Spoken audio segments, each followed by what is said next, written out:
Hello, teens! Welcome to Eagle Public Library Teen Night. My name is Amber, and tonight we're going to do something really different.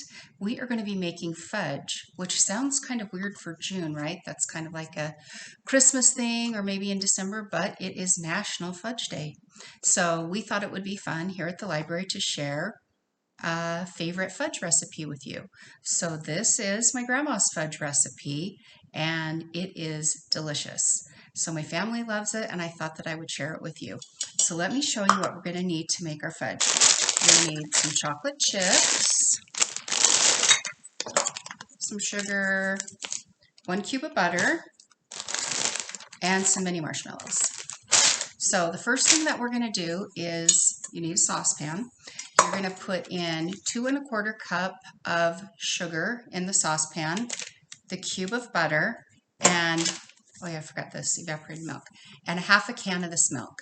And you're going to put it on your stove, on your in your sauce pot, and you're going to, let me look.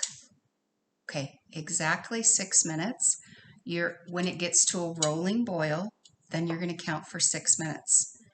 And then when that is done, we're going to take this bowl and we're going to put our chocolate chips and our mini marshmallows inside of there. And then after the 6 minutes, we're going to pour the saucepan over the chocolate and marshmallows and then stir really quickly and then pour it into a pan. So with the magic of the library, I'm going to pause this for just a second, and we're going to get the sugar mixture and butter at the 6-minute mark.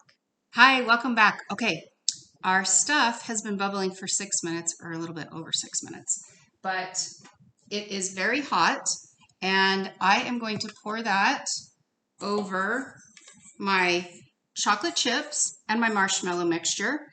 And to that, oh, it's really hot.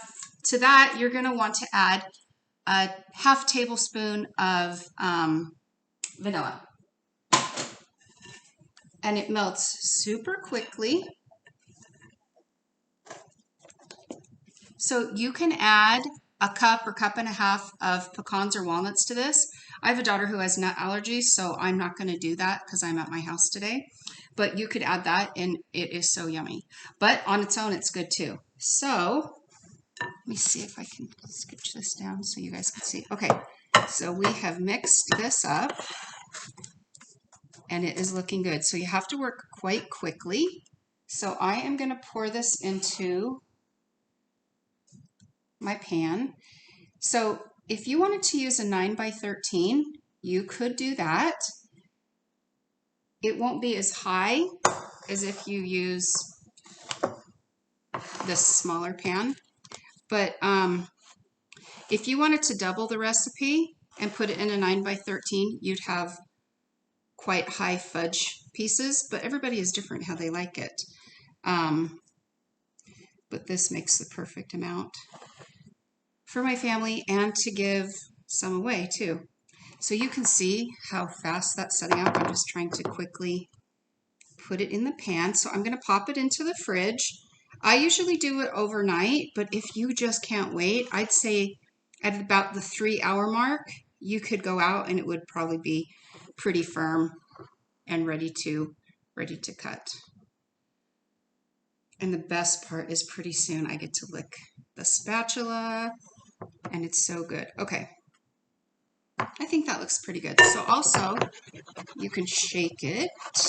That helps even it out also. So it was fun to be with you tonight. I hope you have a good Wednesday. And when you make your fudge recipe, please share it with us on social media. We would love to see at the library how yours turned out. Have a good Wednesday. Bye-bye. Looking for new lessons for your classroom, homeschool, or tutoring program? Download Scholastic Teachables from the Eagle Public Library. Visit eaglepubliclibrary.org/educational tools and look for the Scholastic Teachables link.